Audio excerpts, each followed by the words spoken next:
이제 우리 하나님 말씀은 로마서 13장입니다. 로마서 13장 11절부터 14절까지 말씀입니다. 로마서 13장 11절부터 14절까지 말씀입니다. 우리 한 절씩 교독해서 읽도록 하겠습니다. 11절 제가 먼저 읽습니다.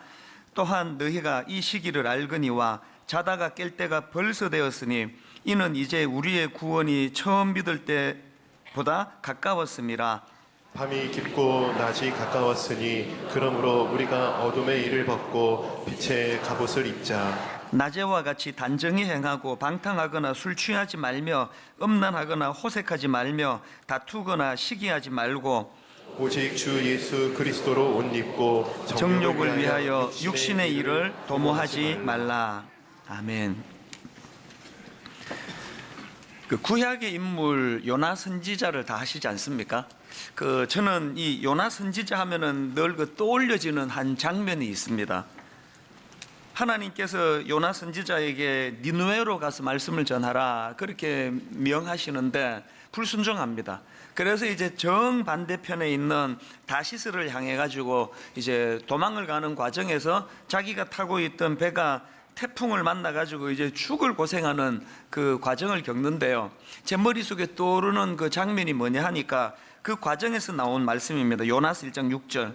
선장이 그에게 가서 이르되 자는 자여 어찌함이냐, 일어나서 내 하나님께 구하라. 혹시 하나님이 우리를 생각하사 망하지 아니하게 하시리라 하니라. 지금 여기 나오는 이 선장은 요즘으로 치면 그 예수 안 믿는 세상 사람입니다. 지금 하나님 안 믿는 세상 사람이 선지자를 향하여 자고 있느냐고 막 이렇게 꾸지람하고 있는 이게 왜 종종 제 머릿속에 떠올려질까요?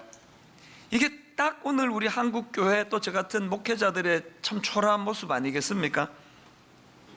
계속 이제 세상이 염려하는 게 교회가 이러면 안 되는데, 목사들이 저러면 안 되는데, 저는 이 요나가 그 안 믿는 선장에게 꾸지람 듣는 그 장면, 그것도 특히나 이제 자는 자여 어찌함이냐, 이 위기에 이게 뭐 하는 거냐, 그게 이제 머릿속에 떠오르고요. 그런가 하면은 요한계시록 3장에도 비슷한 꾸지람이 있는데 예수님이 꾸짖는 겁니다. 자, 계시록 3장 1절 세 번역입니다. 사대 교회의 심부름꾼에게 이렇게 써 보내어라. 하나님의 7영과 7별을 가지신 분이 말씀하신다. 나는 내 행위를 안다. 너는 살아있다는 이름은 있으나 실상은 죽은 것이다. 그러면서 2절이 무서운 권면 아니겠습니까? 깨어나라. 그리고 아직 남아있지만 막 죽어가는 자들을 굳건하게 하여라. 할 일이 얼마나 많은데 지금 이렇게 교회가 죽어 있어서 되겠느냐? 이게 지금 그 하나님 안 믿는 선지자가 요나에게 꾸짖는 거하고 같은 맥락의 말씀 아닙니까? 너는 살아있다는 이름은 있으나 실상은 죽은 것이다. 사대 교회를 향한 이 꾸지람이 오늘 분당 우리 교회에는 해당되지 않습니까? 제가 이 두 말씀을 묵상을 하다 보면 우리 스스로가 자각해서 각성하지 않으면 그 선장을 통해 또 주님을 통해 이런 부끄러운 지적을 받게 된다는 그 말씀이에요.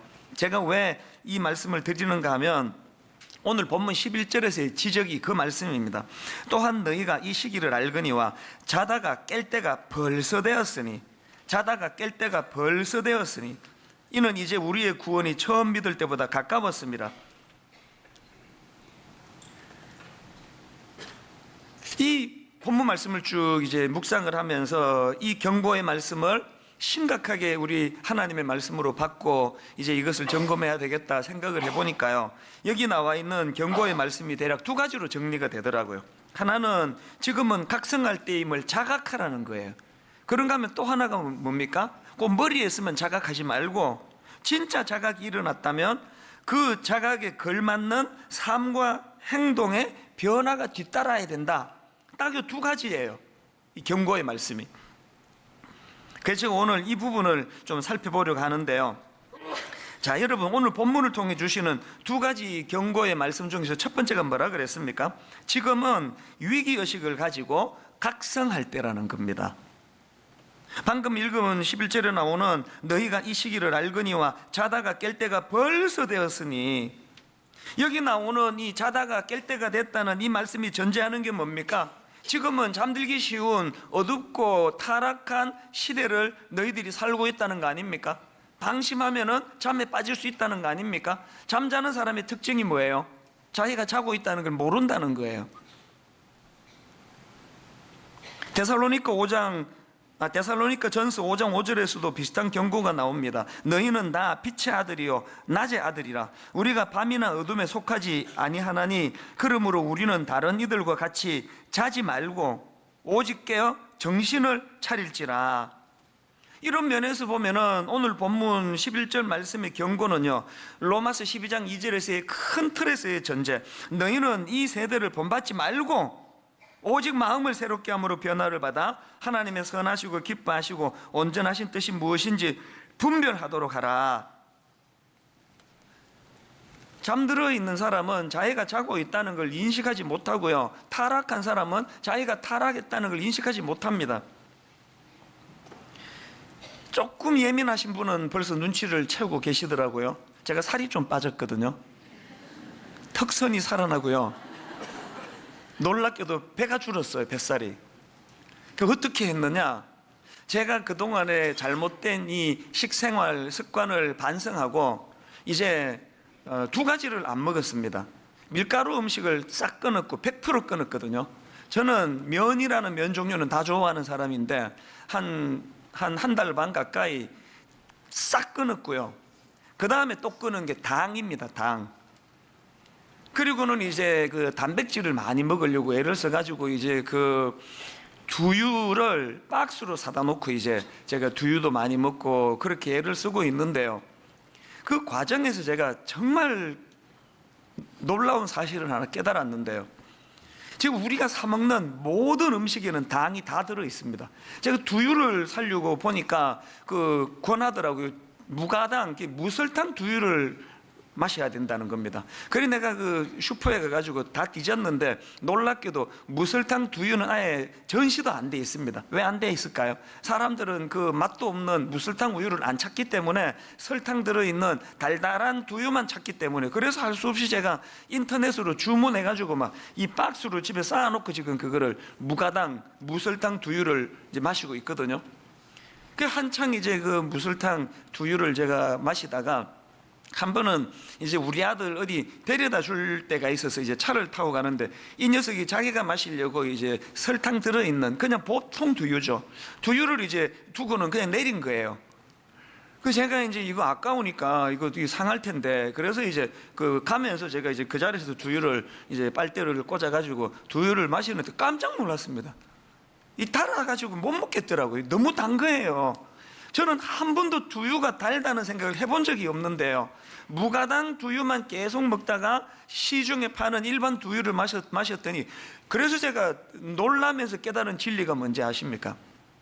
여러분, 이게 지금 뭐 그 팔기 위해서는 다 여기 달달하게 그래야 되니까요, 저는 요즘에요 음료수 100% 끊었습니다.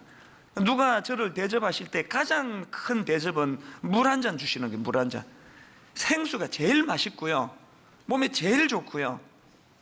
여러분, 그 밀가루 음식만 끊고 당 종류 달달한 음료 이것만 끊어도요 한 달에 5kg 보장합니다. 이 설교가 이상한 쪽으로 흘러가고 있는데, 제가 이 깨달은 게 뭐냐, 이 자극적인 이 음식에 이 혀가 그렇게 길들여져 가지고 그 당은 그 100% 살이거든요. 이게 배 나오게 하는 원인인데, 막 그냥 다이어트 하려고 굶고 막 한 10년 전에 한번 했거든요.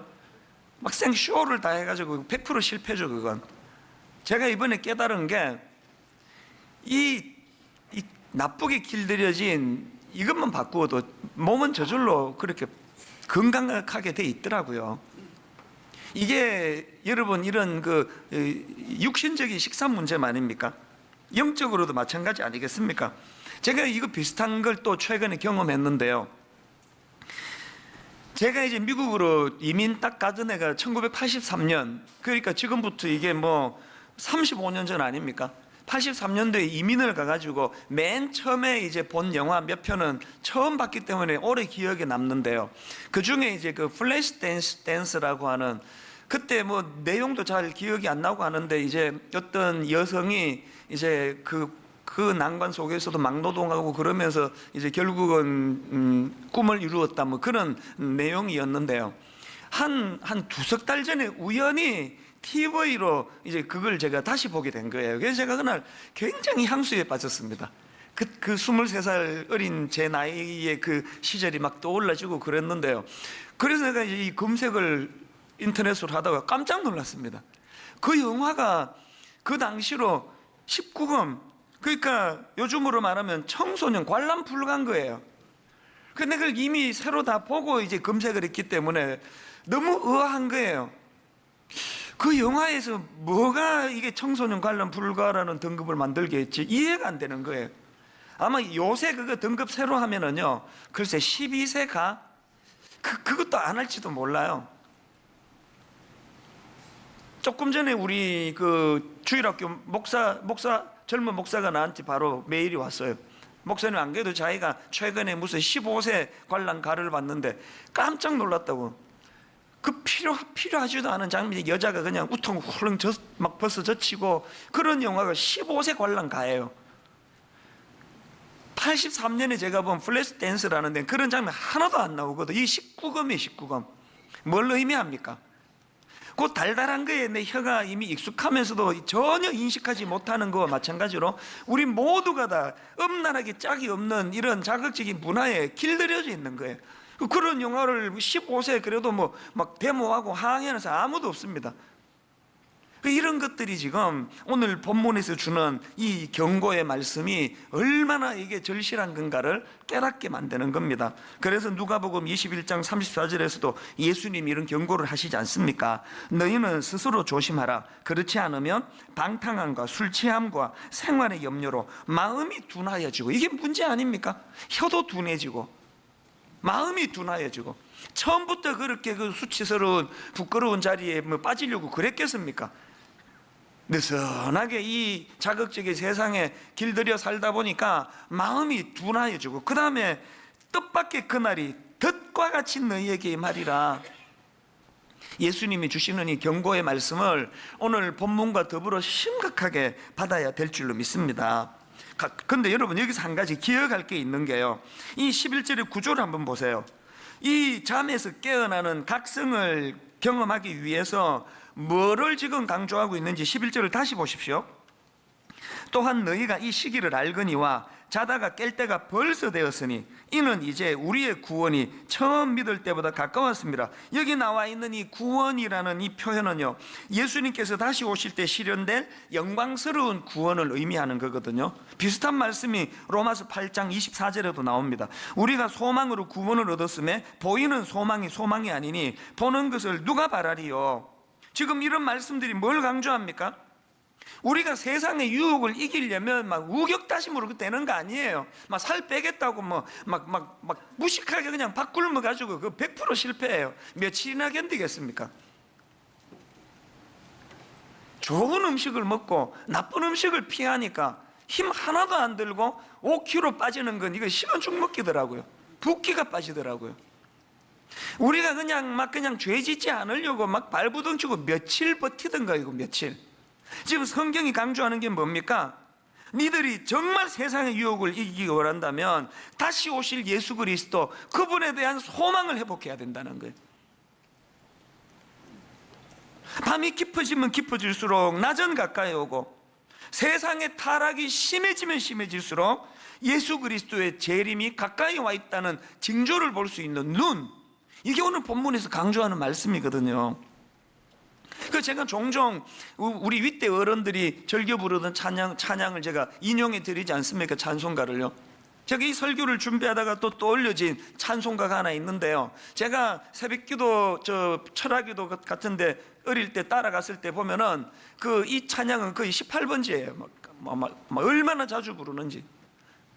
잠시 세상에 내가 살면서 항상 찬송 부르다가 날이 저물어 오라 하시면 영광 중에 나가리. 그 당시 어른들은요, 보릿고개 막 너무 사는 게 힘들고 고통스러우니까 날마다 다시 오실 주님을 갈망하니까 저런 찬양을 막 즐겨 부르셨던 거 아닙니까? 그분들이 인식하는 세상이 뭐라고요? 그분들이 이 세상의 고통을 이겨낼 수 있는 원동력이 어디서 나온다고요? 이 세상은 잠깐 들렀다 가는 곳이라는 거예요. 영원하지 않다는 거예요. 잠시 세상에 내가 살면서 항상 찬송 부르다. 그 다음 보세요. 날이 저물어 오라 하시면 영광 중에 나아가리. 재림하실 예수 그리스도 이 땅에 다시 오실 때 잠깐 머물다가는 이 세상을 끝내고 영광 중에 나아가리. 이런 소망이 이 세상을 견디게 하는 힘이라고 한다면, 오늘 우리의 유혹을 이기게 만드는 것도 내 어떤 우격다짐이 아니라 이 소망 아닙니까? 이 소망. 2절도 마찬가지예요. 눈물 골짜기 더듬으면서 나의 갈 길 다 간 후에 주의 품 안에 내가 안기어 영원토록 살리로다. 4절도요. 한숨 가시고 죽음 없는 날 사모하며 기다리니 내가 그리던 주를 배울 때 나의 기쁨 넘치리라. 이 가사들이 하나같이 노래하는 게 뭡니까? 이 땅은 영원한 거 아니다. 고통도, 네가 누리는 수많은 부귀영화도 그 잠깐 있다가 없어지는 거니까 이런 데 집착하지 말고 오실 예수 그리스도, 늘 단장한 신부처럼 그분을 기다려야 되는 거 아니냐, 그 말씀이거든요. 오늘 이 말씀을 통해 우리 안에 이 세상의 유혹을 이겨낼 수 있는 원동력인 예수님을 의지하고 자각이 회복이 되는 저와 여러분 되시기를 바랍니다. 그런가 하면은 두 번째 경고가 뭡니까? 그 각성에 걸맞는 삶의 변화가 있어야 한다는 거예요. 12절부터 자세히 한번 보십시오. 밤이 깊고 낮이 가까웠으니, 이건 앞에서 말씀드렸던 영적 각성을 말하는 거 아닙니까? 그런데 여러분, 이렇게 말씀이 끝나지 않고요, 바로 그 다음에 그러므로라는 접속사 이 사다리를 타고 이제 무슨 행동 강령을 가르쳐 주시느냐. 자, 12절부터 다시 보십시오. 밤이 깊고 낮이 가까웠으니 그러므로 우리가 어둠의 일을 벗고 빛의 갑옷을 입자. 낮에와 같이 단정히 행하고 방탕하거나 술 취하지 말며 음란하거나 호색하지 말며 다투거나 시기하지 말고. 이 흐름을 아시겠습니까? 그냥 요 머리로 맞다, 이 세상이 심각하다, 그 깨닫는 게 아니고 아주 구체적으로. 그래서 여러분, 이 12절 말미에 우리가 벗어야 할 어둠의 일들을 피력하고는 그게 뭔지를 13절에서 구체적으로 열거하고 있거든요. 제가 이걸 가만히 보니까요, 이게 세 묶음이에요. 둘씩 세 묶음이에요. 하나는 방탕과 술 취함, 이게 한 묶음이고요. 그리고 또 하나가 음란과 호색, 이게 또 다른 묶음이고요. 그 다음에 다툼과 시기, 이게 또 다른 묶음이에요. 그 여러분, 오늘 건성건성 그냥 맞다, 뭐 말세다, 정신 차리자 이렇게 끝내면 그 설교 안 들은 거랑 똑같고요. 우리 작은 거 하나라도 우리가 붙잡고 한번 행함을 바꾸어 보자는 거예요. 그래서 제가 이걸 좀 더 자세히 설명을 드릴게요. 13절에 나오는 첫 번째 묶음이 뭐라 그랬습니까? 방탕과 술 취함. 이게 왜 한 묶음인지 아십니까? 원어로 보면은 여기 나오는 방탕은 난잡한 파티, 무절제하고 과도한 술 향연, 이런 걸 뜻하는 단어고요. 그 다음 나오는 술 취함은 당연히 그런 난잡한 파티에 참석해가지고 그 술에 취한 모습을 그렇게 묘사하는 표현이거든요.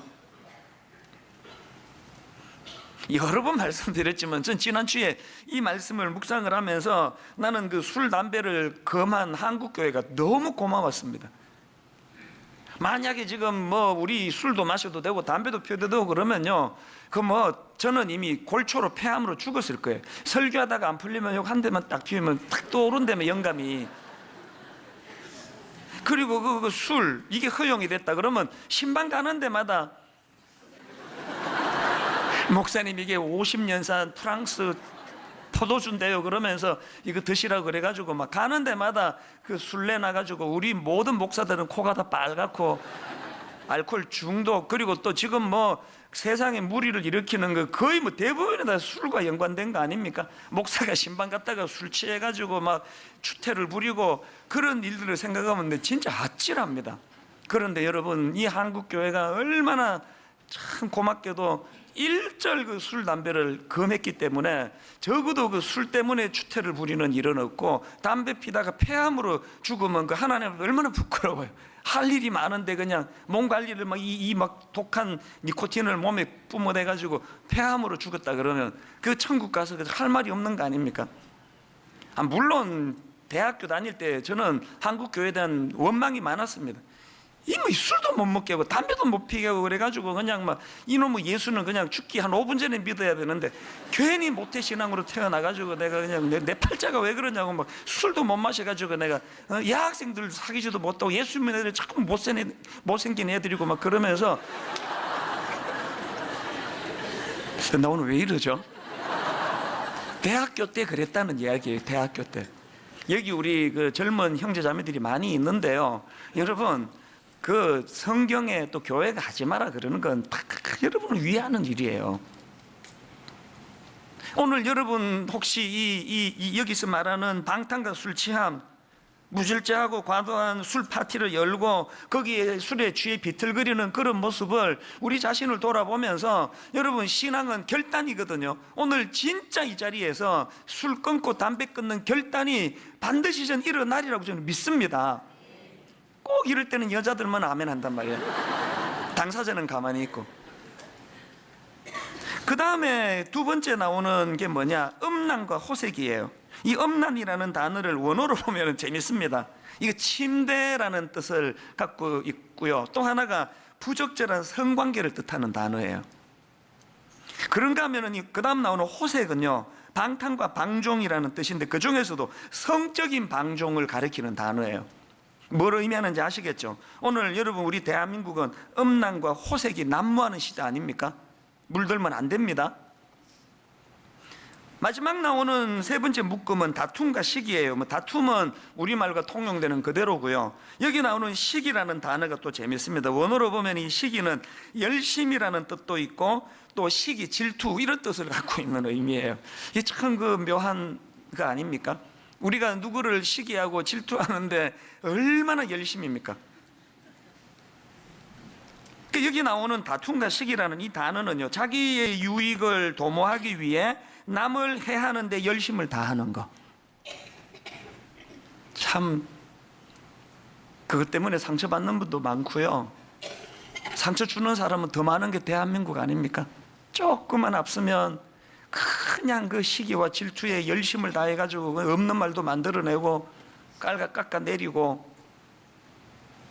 그래서 이 13절에서 그 우리가 행동으로 변화돼야 되는 새 묶음, 6 단어가 주는 의미를 정리해 보면은 예수 믿는 우리는 과도한 음주 생활 이거 안 됩니다. 그 술 취해 가지고 그렇게 통제되지 않는 삶 그 끊으셔야 됩니다. 그런가 하면은 두 번째 방탕한 성적인 이런 타락 그거 안 됩니다. 마지막으로 시기심에 기인한 분쟁과 다툼 끊으셔야 됩니다. 근데 여러분 여기서 그 13절을 다시 한번 보십시오.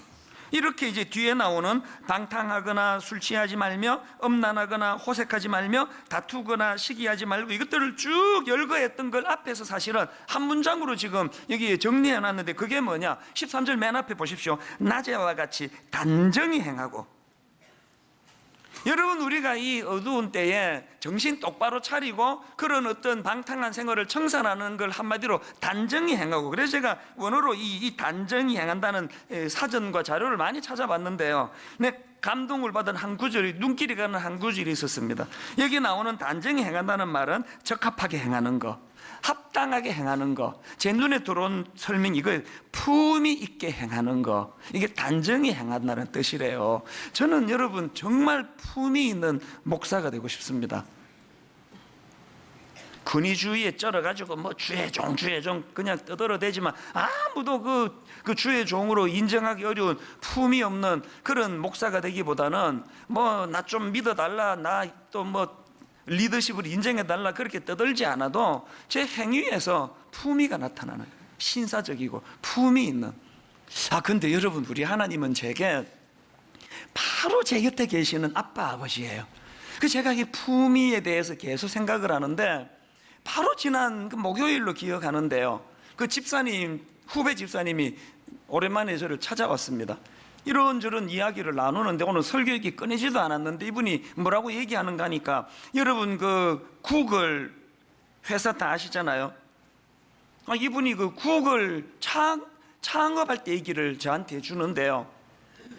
구글이라는 회사가 창업하면서 내세운 기업 모토가 뭔지 아십니까? 저도 사실은 잘 몰랐습니다. 구글이 창업하면서 내세운 기업 모토가 Don't be evil, 우리말로 사악해지지 말자. 이게 굉장히 독특한 거 아닙니까? 회사가 뭐 돈 많이 벌자 뭐 이런 걸 해야 되는데 사악해지지 말자. 그리고 후배 집사님이 가자마자 궁금해가지고 제가 그걸 검색을 해봤더니요, 야, 거기에 제가 참 그 감동이 되는 부분이 있더라고요. 왜 회사를 창립하면서 사악해지지 말자 이런 표어를 만들었나 했더니요, 이렇게 답이 나와 있더라고요. 회사를 창립하면서 나쁜 짓 하지 않고도 돈을 벌 수 있다는 걸 보여주자, 그런 뜻으로 만든 게 Don't be evil, 사악해지지 말자는 거예요. 그리고 또 그 검색한 거기 보니까 최근에 그 기업 모토를 바꿨대요. 그 사악해지지 말자에서 어떻게 바꾸냐 하니까 Do the right thing, 똑바로 살아라. 왜 이렇게 바꿨냐 하니까, 그동안에는 이게 좀 소극적으로 사악해지지 말자, 이게 좀 소극적인 표현이라면 이제 더 적극적으로 똑바로 살아라, 똑바로 살자, Do the right thing, 그렇게 정했다는 거예요. 물론 이 구글이라는 회사 전 뭐 잘 모르고요, 또 보는 각도에 따라 평가가 다 다르겠지만, 저는 지금 이 창업을 하면서 내세운 기업 모토, 이거를 제가 오늘 본문을 가지고 묵상하다가 보니까 이게 참 교회도 이런 슬로건을 좀 만들면 좋겠다, 그런 생각이 드는 거예요. 왜? 이게 지금 성경이 말하는 품이 있는 크리스천 아닙니까? 저는 우리 대한민국 맨날 누가 갑질을 했다, 딸이 갑질을 했다, 또 딸이 갑질을 했다, 또 엄마가 갑질을 했다, 이런 기사만 남아있죠. 저 진짜 믿습니다. 알려지지 않았지만 바로 이런 정신을 가지고 사악해지지 말자, 또 똑바로 살자, 그런 정신을 가지고 회사하는 많은 분들이 계시다고 저는 확신합니다. 오늘 여기 회사 하시는 분들요, 여러분 이런 걸 뭐 구호 만들어 외치지 않아도 적어도 예수 믿는 우리, 아까 그 원어가 뭐라 그랬습니까? 품위를 지키고 살아야 돼. 그리스도인으로 돈 좀 적게 벌어도. 여러분 이런 꿈이 실현되기를 원하신다면요, 기억해야 될 게 하나 있습니다. 12절을 다시 보십시오. 밤이 깊고 낮이 가까웠는데 그러므로 우리가 어둠의 일을 벗고 빛의 갑옷을 입자. 여기 나오는 갑옷은 원어로 호플론이라는 단어인데요, 이 단어는 무기라는 뜻, 무기, 그 전쟁을 위한 무기 같은 단어가 요한복음 18장 3절에도 나오는데 여기서는 그렇게 번역하고 있습니다. 유다가 군대와 대제사장들과 바리새인들에게서 얻은 아래 사람들을 데리고 등과 횃불과 무기를 가지고 그리로 오는지라. 고린도후서 6장 7절, 진리의 말씀과 하나님의 능력으로 의의 무기를 좌우해 가지고. 여러분 뭘 의미합니까? 이런 단어들이 우리가 타락한 세상의 유혹과 싸우기 위해 가지고 여기서만 머리 끄덕이면 오 멋지네, 우리도 구글처럼 하자, 이래서 되는 거 아니에요. 전쟁 치르듯 싸워야 돼요. 목숨 걸고 싸워야 돼요. 우리 안에 그 저급한 본능 욕구가 얼마나 강력하다는 건 여러분 아시잖아요. 피 흘리기까지 싸워야 이게 이길 수 있는 거라는 겁니다. 이것과 관련해서 뭐 누구 예를 들 게 아니라 정말 부끄럽게 짝이 없는 저의 부끄러운 고백을 드려야 될 것 같습니다. 지난주에 제가 그 설교 시간에 우리 그 송림중고등학교 이사장님 또 학교가 참 고맙더리, 사랑의 빚을 졌다, 그 얘기를 하면서 이제 원고에도 없는데 툭 튀어나온 그 말 한마디를 제가 했지 않습니까? 그 몇 달 전에 내가 우연히 신문을 보니까 우리 교회처럼 학교를 빌려서는 교회 이사장님이 구속이 됐는데 그 뇌물을 받아가지고 구속이 됐다 그러더라. 그 이야기를 제가 던졌거든요. 뭐 물론 그 어느 교회다 뭐 어느 학교다 해서 내가 누구 명예를 훼손할 생각이 없었는데요, 그렇게 하고는 이제 쭉 그 기억을 갖고 한 게 아니라 그 내용, 그 자료를 제가 그 읽었던 기사들을 보니까 그게 뇌물이 아니고 횡령 문제로 교육청 감사를 받은 거로 잘못 제가 기억을 하는 거예요. 그리고 구속된 적이 없다는 거예요. 이게 왜 저에게, 이게 월요일까지도 제가 이걸 인식을 못했는데 수요일 새벽에 일어나가지고 성령님이 너무나 마음에 가책을 주시는데요. 이게 여러분 지금 이게 그 뇌물로 구속된 것도 아닌데 뇌물로 구속돼서 이 단어 하나가 뭘 의미합니까? 그 교회가 그 빌려 쓰고 있는데 어느 교회가, 물론 이름 안 밝혔지만 어느 교회가 이거 뇌물을 줬다는 걸 전제로 하는 이야기 아닙니까? 이게 있지도 않은 사실도 아닌데 그 수요일 날 막 너무 마음에 가책이 밀려오는 겁니다. 이걸 제가 의도적으로 한 것도 아니고 그냥 이제 우리 학교 이사장님 참 고맙다 그러면서 제가 툭 튀어나온 제가 오늘 새벽에도 마음에 참 아픔이 오더라고요. 지금도 전 아파요. 그러면서 제가 왜 아픈지 아세요? 품위를 지키기가 이렇게 힘든 거구나. 이게 정말 이게 그냥 계속 설교를 하다 보니까 이런 우를 범하기가 쉬운 거 아닙니까? 그냥 툭 나온 거거든요. 그게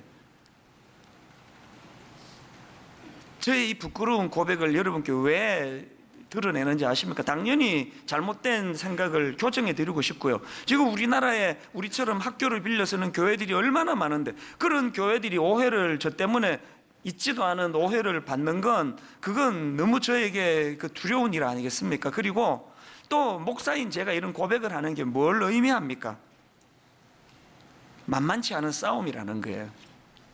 그렇기 때문에 여러분, 오늘 저는 이 본문 말씀에서 우리 이 성화의 측면, 이거를 저는 발견하는데요. 자, 12절과 14절을 보십시오. 그러므로 우리가 어둠의 일을 벗고 빛의 갑옷을 입자. 14절에 오직 주 예수 그리스도로 옷 입고, 여기에 지금 어둠의 일을 벗고 그 다음에 예수 그리스도로 옷 입고라는 이게 성화의 두 측면을 설명할 수 있는 단어예요. 성화가 뭔지 아십니까? 성화는 첫째, 죄의 옷을 벗어버리는 거예요.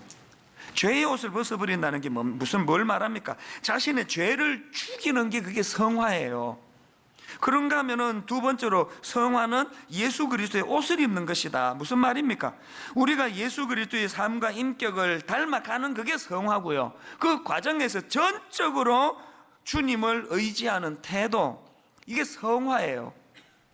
제가 목회 28년 차 목사지만 한순간도 툭 튀어나오는 말 하나조차도 성령님에 의해 예수 그리스도를 닮은 그런 품이 있는 목사가 되기 위해서는 주님을 의지하지 않으면 안 된다는 걸 지난 수요일 새벽에 뼈저리게 제가 느끼고 가슴 아프게 제가 반성하는 게, 몰랐는데 또 스물스물 교만이 지금 저 안에 들어와 있는 거거든요.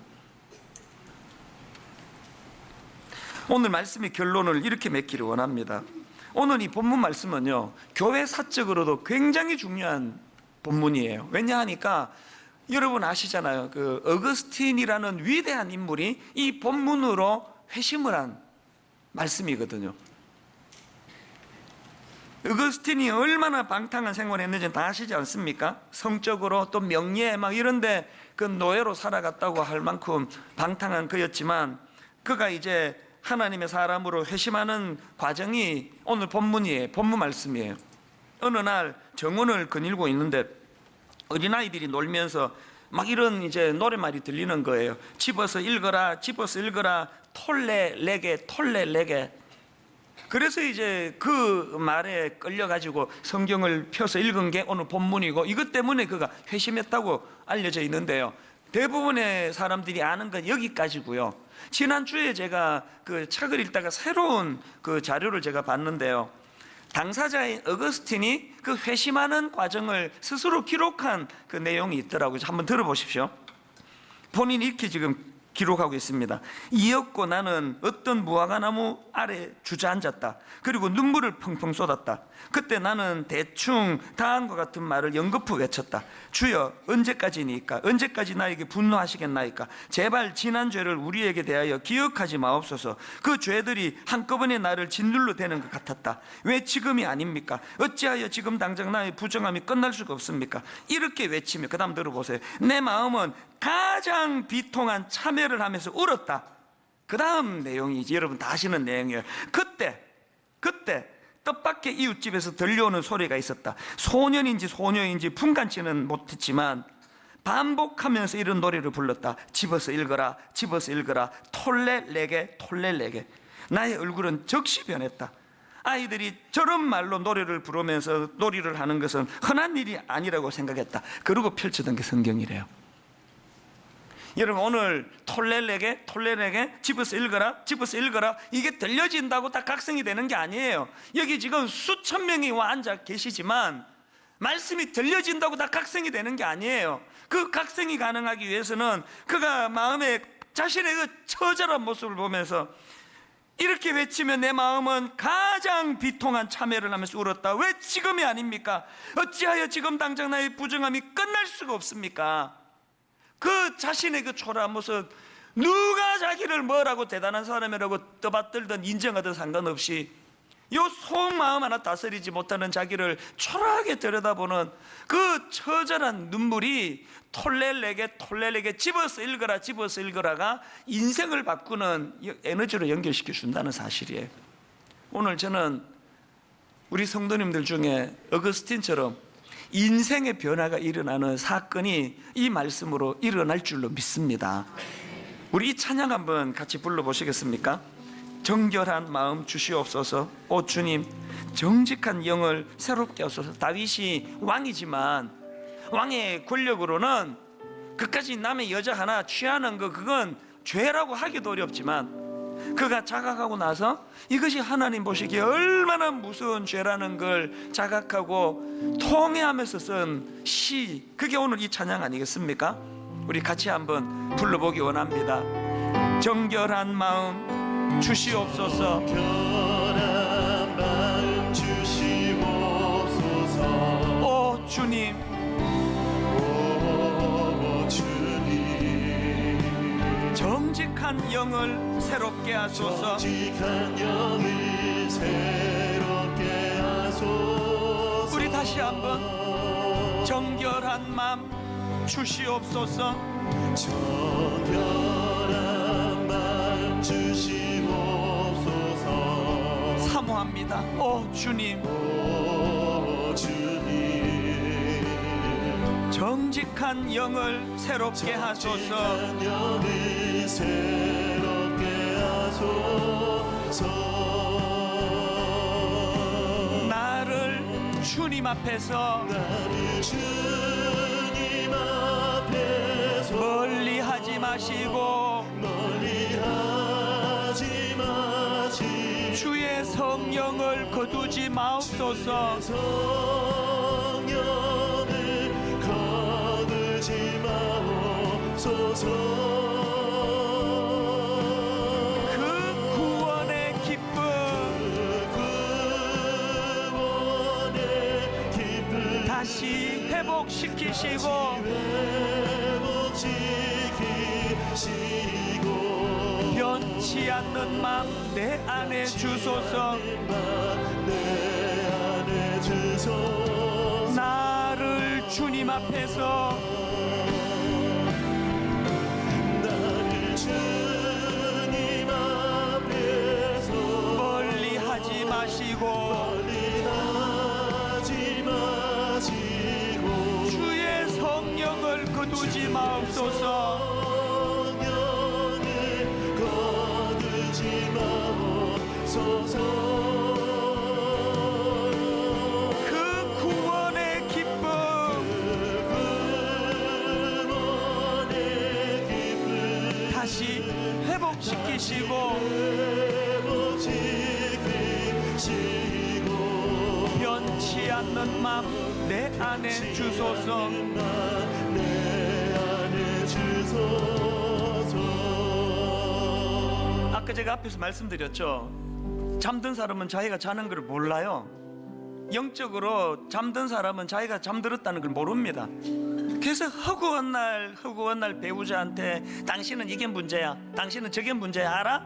당신은 이것 때문에 안 돼, 당신이 이래가지고 애들이 이래, 당신은 이게 문제야, 계속 지적하고 있는 그 사람이 모르는 게 뭔지 아세요? 자기 배우자가 갖고 있는 그 모든 문제점보다 더 큰 문제가 자기에게 있다는 거. 배우자의 연약함을 그런 식으로 날카롭게 비판하고 지적하는 것이 아니라 긍휼함으로 그를 보듬어야 된다는 걸 모르는 깊은 잠에 빠져 있는 거거든요. 교회도 마찬가지 아닙니까? 웬 비판이 이렇게 난무하는지 아십니까? 잠든 사람이 너무 많거든요. 어거스틴처럼요, 자기가 잠들었다는 사실을 자각하면 그것 때문에 쓰라리고 괴로워서 누구 지적해 줄 여력이 없습니다. 내가 죽을 것 같은데. 우리나라를 위해서 기도해야 된다면 저는 믿는 우리들이 여기서부터 깨어남으로 말미암아 큰 날카로운 비판력을 가지고 상대방을 찔러대기 전에 어이고 내가 잠들어 있었구나, 내가 이 자각이 일어나게 된다면 배우자의 그 연약함을 보면 마음이 아파요. 긍휼함이 생겨요. 우리 한 번 더 이 찬양 부를 동안에 어거스틴처럼, 그리고 범죄했던 다윗처럼, 이거는 제가 아무리 외쳐도 되는 게 아니고요, 성령님이 깨달음을 주셔야 가능합니다. 하나님, 이 어두운 시대에 내 새 치혀가 그 달콤한 음식에 익숙해가지고 이게 달다는 조차도 인식을 하지 못하는 것처럼 내 영혼이 그렇습니다. 우리 하나님 앞에 겸손히 한 번 더 이렇게 찬양하기 원합니다. 정결한 마음 주시옵소서.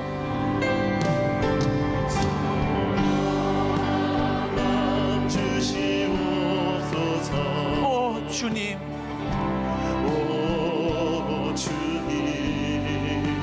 정직한 영을 새롭게 하소서.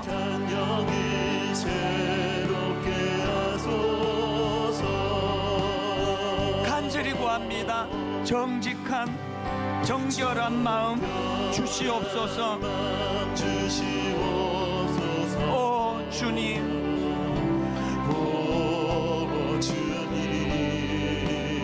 정직한 영을 새롭게 하소서.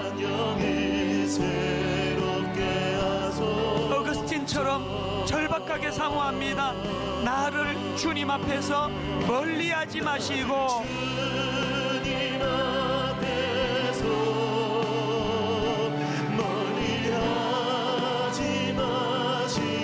주의 성령을 거두지 마옵소서.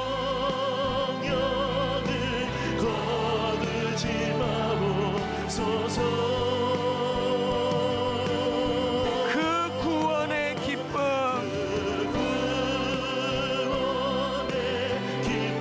다시 회복시키시고 변치 않는 마음 내 안에 주소서. 나를 주님 앞에서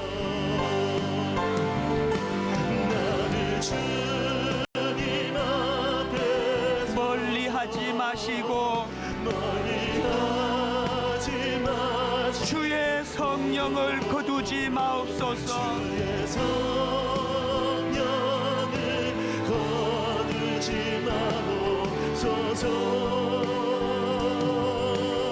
그 구원의 기쁨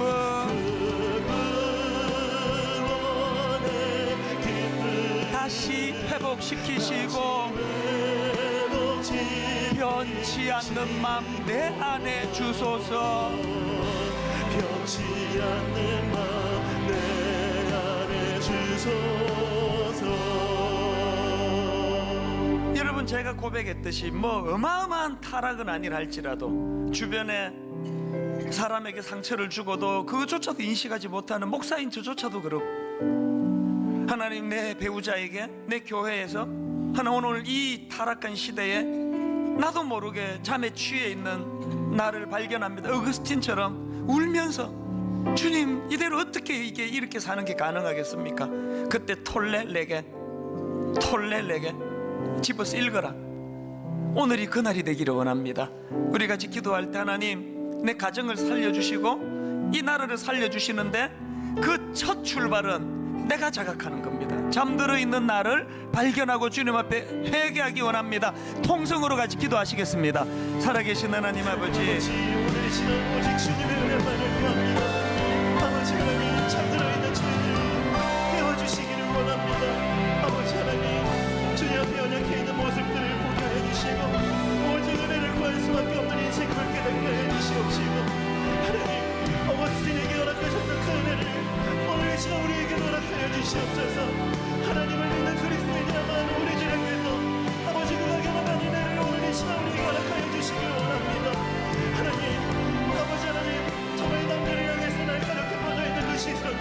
주님을 향하여 들려지기를 원하고 아버지 하나님의 그 은혜가 우리 가운데 얼마나 크게 부어져 있는지를 발견하는 감격이 있게 해주시고 우리의 연약함을 주님 앞에 들고 나아가 주님의 은혜를 구하는 자리로 저희들이 살 수 있도록 주님 붙들어주시기를 원합니다. 우리의 가정을 주님 살려주시옵소서. 하나님이 나라와 이 민족을 불쌍히 여겨주시옵소서. 아버지 하나님 이 땅의 교회들을 주님 불쌍히 여겨주시길 원합니다. 아버지 하나님 그 은혜를 회복시켜 주시길 원합니다.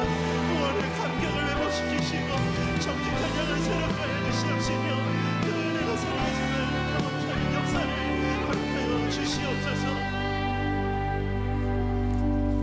하나님 아버지, 이 시대가 얼마나 혼미하고 혼탁한지 우리도 모르게 그 달콤한 당에 내 혀가 거기 익숙해져 있는 것처럼 오늘 음란하고 간팍하고 모든 책임을 남에게다 돌리기 좋아하는 아버지, 이 시대를 그대로 닮아간 우리 자신을 자각조차 못하고 있었습니다.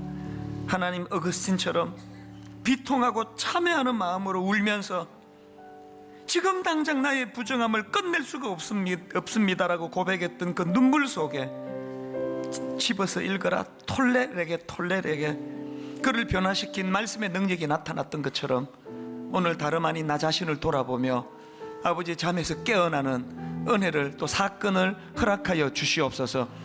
지방선거를 앞두고 있는데 하나님, 이런 자각과 깨달음이 있는 지도자들이 이곳저곳에서 우후죽순처럼 일어나는 계기가 되도록 이 선거를 인도하여 주시옵소서. 감사드리옵고 예수님 이름으로 기도드립니다. 아멘. 우리 자리에서 일어나셔서 찬송가 348장 우리 1절 우리 손뼉 치면서 기뻐하면서 함께 찬양합니다. 마귀들과 싸울지라 죄악 거센 형제여 담대하게 싸울지라 저기 악한 적병과 심판날과 멸망에 난 내가 섰는 눈앞에 곧 다가오리라. 영광 할렐루야 영광 할렐루야